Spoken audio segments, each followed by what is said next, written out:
Voici maintenant 3 expériences simples autour du lait. Vous pouvez les réaliser chez vous avec le matériel qui se trouve dans votre cuisine.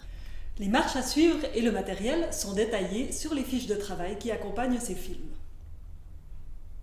Expérience 1, l'homogénéisation. Regardons cette brique de lait.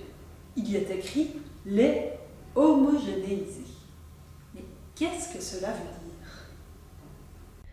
Dans le film précédent, vous avez appris que le lait contient, entre autres, de l'eau et de la graisse. Naturellement, ces deux matières ne se mélangent pas et restent séparées en deux phases. Et pourtant, le lait qui se trouve dans votre frigo ne présente qu'une phase.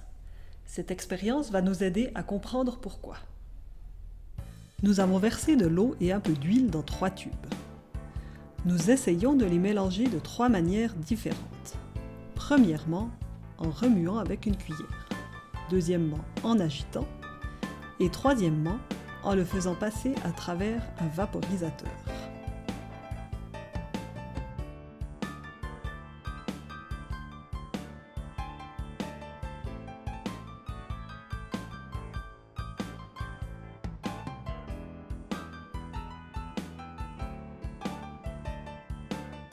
Laissons ensuite reposer et observons ce qu'il se passe.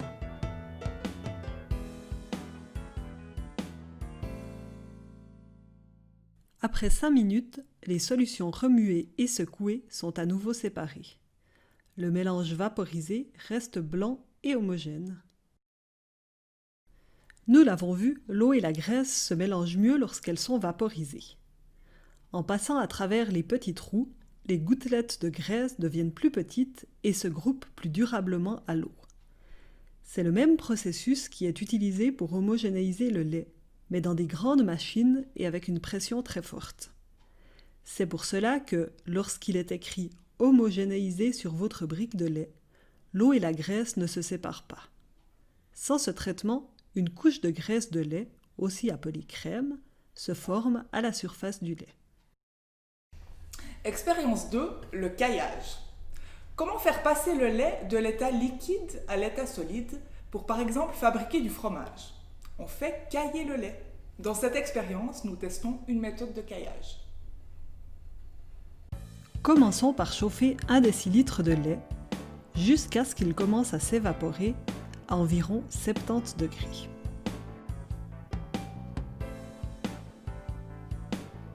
Nous retirons le lait du feu.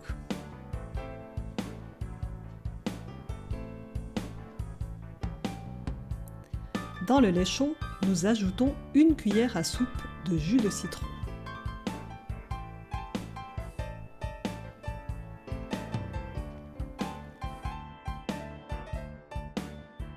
Nous remuons doucement.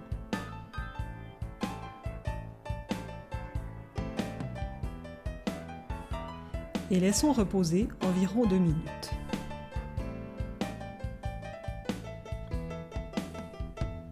Après 2 minutes, nous versons le mélange dans une passoire.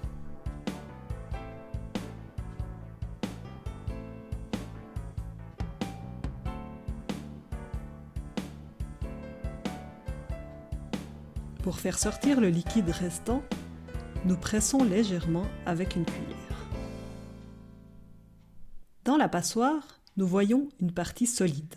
C'est ce qu'on appelle le caillé, formé surtout par les protéines et la graisse. Dans le pot, nous avons recueilli le liquide, c'est le petit lait. Le caillé est la base du fromage. Pour le préparer, les fromagers peuvent utiliser d'autres agents de caillage comme la présure. On goûte? Probieremos.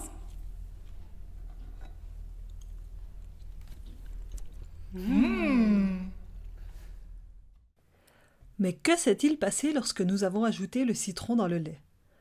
Au départ, les protéines du lait, les caséines, se repoussent. Le jus de citron rend le lait acide et permet aux caséines de se dénaturer et de former des grumeaux. Ces grumeaux se lient entre eux et forment une phase solide. Expérience 3, la fabrication de beurre.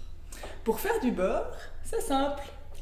Il faut de la graisse de lait, autrement dit de la crème, Et des muscles. Nous versons 1 décilitre de crème dans un pot avec couvercle. Nous fermons bien le pot. Et on secoue.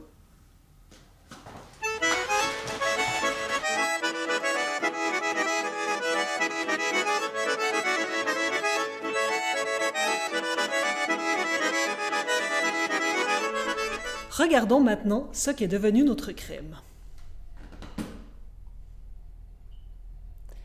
La matière grasse s'est épaissie et s'est séparée de l'eau qu'elle contenait. Le beurre est donc la partie grasse de la crème. La partie liquide s'appelle le bas beurre. Aujourd'hui, ce sont de grosses machines qui secouent la crème pour fabriquer du beurre. Mais autrefois, on utilisait des barattes en bois manuel.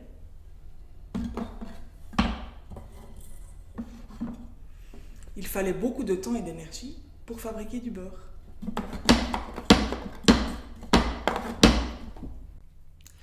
Bon, assez travaillé.